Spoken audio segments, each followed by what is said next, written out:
Hi, Clint Brown here. I'm going to show you how to use the move dimension command inside of the Inventor drawing environment.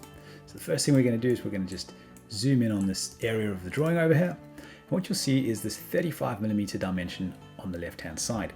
So what I can do is I can right click on the dimension and I can choose move dimension. I'm then able to select the view that I want to move it to, and then I can simply tweak its position. One more time, right click, move dimension, select the new view, tweak its position. Really useful. So what about another use case? What I want to do is place a dimension to give me the maximum width of the bottom of this component. So if I choose this line over here, I come across, you see that I get a dimension of 16.98. Now I know that that's not correct. The actual dimension is 17.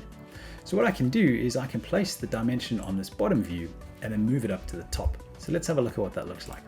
Place my dimension, so from that back line over there, and I want to come up to the edge of the component, and you'll see that that dimension is 17mm.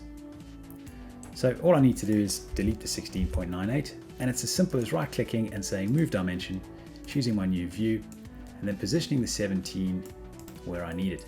You'll see that that's going in perfectly tangent to that curve.